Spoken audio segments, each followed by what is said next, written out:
Jadi saya sudah pernah menjelaskan waktu membahas Al-Mahdi ya, bahwa ada orang-orang beriman yang karena satu dan lain sebab nggak bisa gabung dengan Al-Mahdi, nggak bisa gabung ke khilafah.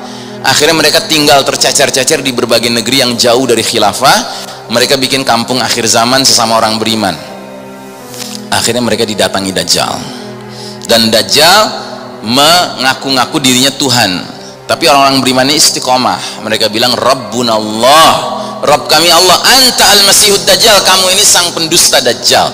Maka Dajjal marah, dikasih neraka sama mereka. Dajjal memerintahkan langit jangan turun hujan, nggak turun-turun hujan. Dajjal memerintahkan bumi jangan keluarkan tumbuh-tumbuhannya, nggak keluar tumbuh-tumbuhan. Sehingga hewan ternak kaum beriman ini bermatian, bergelimpangan, dan orang-orang beriman ini mengalami banyak penderitaan, aneka penyakit. Nah, mereka ini akan didatangi oleh Isa alaihissalam setelah membunuh Dajjal, dan Isa alaihissalam akan mengusap wajah-wajah mereka dan menceritakan tingkatan-tingkatan mereka kelak di surga nanti. Subhanallah, masih hidup di dunia oleh Isa alaihissalam dikasih jaminan akan menjadi penghuni surga. Kenapa? Karena mereka lulus menghadapi ujian paling berat, yaitu Dajjal ya.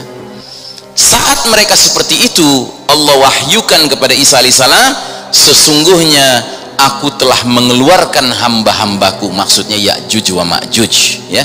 Tidak ada yang bisa memerangi mereka. Kenapa nggak bisa diperangi? Karena jumlah mereka fantastis, banyak sekali.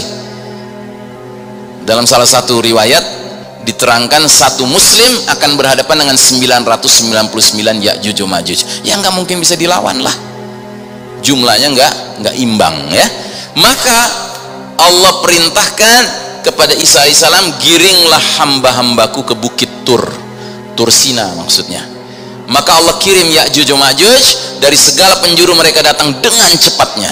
Lalu yang terdepan dari Ya'juj wa Ma'juj melintasi Danau Tiberias, Tobari itu Danau Tiberias, minum. Kemudian yang belakangan melintasi, mereka berkata, loh tadi di sini ada airnya, nggak kebagian mereka.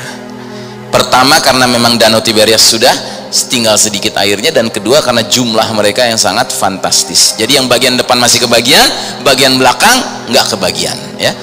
Terus apa yang terjadi? Nabi Allah Isa alaihissalam dan kaum beriman dikepung hingga kepala kerbau milik salah seorang dari mereka lebih berharga, lebih baik dari 100 dinar milik salah seorang di antara kalian saat ini. Siapa yang tahu 1 dinar emas sekarang berapa harganya? Kira-kira 2 juta rupiah plus ya. Jadi di masa nanti Isa alaihissalam dan orang beriman dikepung di bukit Tur itu oleh Ya'juj wa Ma'juj. Kondisinya sedemikian mencekam sampai-sampai Nabi menggambarkan 1 kepala kerbau masih lebih berharga daripada punya 100 dinar. 100 dinar kalau dikali 2 juta, 200 juta rupiah. Nggak ada gunanya uang kalau kita sedang dikepung musuh, karena uang itu nggak bisa kita pakai untuk belanja ke pasar. Tapi kalau ada kepala kerbau masih bisa digunakan untuk apa? Untuk dimasak, dimakan gitu. Logistik kan gitu. Nah selanjutnya, kemudian Nabi Isa alaihissalam dan kaum beriman berdoa. Jadi nggak ada jalan lain yang bisa mereka lakukan, memerangi nggak bisa ya kan. Akhirnya satu-satu senjata yang dipakai adalah doa. Maka Allah kabulkan doa itu. Allah kirim cacing di leher mereka, Ya'juj wa Ma'juj. Maka mereka pun mati seperti matinya satu jiwa. Jadi mati seketika gitu, kena wabah penyakit. Lalu Isa alaihissalam dan kaum beriman datang. Tidak ada sejengkal tempat pun melainkan sudah dipenuhi oleh bangkai dan bau busuk dari Ya'juj wa Ma'juj. Jadi mereka turun dari bukit Tur ingin memeriksa keadaan, ternyata tidak ada satu tempat pun yang bisa dipijak. Karena apa?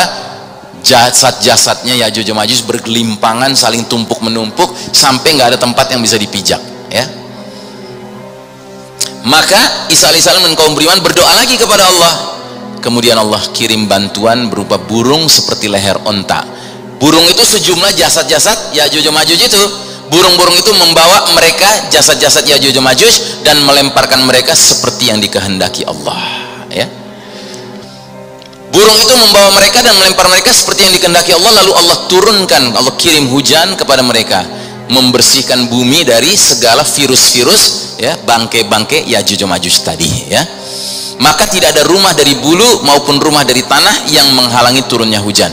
Hujan itu membasahi bumi sampai meninggalkan genangan di mana-mana. Allah berkahi kesuburannya sampai sekelompok manusia cukup dengan unta perahan, satu kabilah cukup dengan sapi perahan, beberapa kerabat cukup dengan kambing perahan. saat mereka seperti itu tiba-tiba Allah kirim angin sepoi-sepoi mencabut nyawa setiap mukmin dan muslim di bawah ketiak mereka, dan orang-orang yang tersisa tinggallah manusia-manusia yang paling buruk. Nah, mereka ini melakukan hubungan badan secara terang-terangan seperti keledai kawin, maka atas mereka lah kiamat akan terjadi, ya. Jadi ini dunia sudah mau berakhir, benar begitu. Nah, tapi yang ingin saya gambarkan adalah setelah Ya'juj dan Ma'juj yang dibasmi oleh Allah Ta'ala, dunia mengalami kedamaian singkat sekali, tetapi kedamaian itu dirasakan betul, ya. Ada hadis yang lain lagi bisa memberikan gambaran juga kepada kita dari Abu Sa'id Al-Khudri, kata Nabi SAW, Ya'juj dan Ma'juj akan dibukakan jalan keluarnya, lantas mereka keluar sebagaimana yang difirmankan Allah, hingga apabila dibukakan tembok Ya'juj dan Ma'juj, mereka turun dengan cepat dari seluruh tempat yang tinggi. Surat Al-Anbiya ayat 96. Kemudian Ya'juj menguasai bumi seluruhnya, dan sebagian kaum muslimin berpihak ke golongan mereka. Jadi sebagian kaum muslimin jadi pengkhianat, bergabung dengan Ya'juj dan Ma'juj, sehingga sisanya berada di kota-kota dan di benteng-benteng beserta hewan ternak mereka. Ketika mereka melintasi sungai Ya'juj dan Ma'juj, mereka minum dari air sungai itu sehingga mereka tidak menyisakan satupun di dalamnya. Lalu kelompok yang terakhir dari mereka melintas, maka salah seorang dari kelompok itu berkata, sungguh dahulu tempat ini mengalirkan banyak air, tapi mereka nggak kebagian karena mereka belakangan, ya. Kemudian muncullah seorang dari Ya'juj dan Ma'juj ke atas bumi sambil berteriak, mereka semua penghuni bumi kami sudah atasi, ya, kami sudah selesai mengalahkan mereka, dan sehingga kami sekarang akan menantang penduduk langit. Jadi mereka menyebar kekacauan kemana-mana sampai mereka merasa sudah menguasai semua penghuni bumi. Terus mereka bilang sekarang kita akan lawan penghuni langit, ya, penduduk langit. Apa yang dilakukan? Seorang dari mereka melemparkan tombaknya ke langit. Di hadis yang lain dikatakan rame-rame mereka mengarahkan panahnya ke langit, ya. Maka tombak itu kembali dengan berlumuran darah, ya, membuat mereka semakin yakin bahwa mereka telah mengalahkan penduduk langit, ya. Ini istidraj sebenarnya. Ini cara Allah membuat Ya'juj dan Ma'juj semakin sombong, takabur, begitu.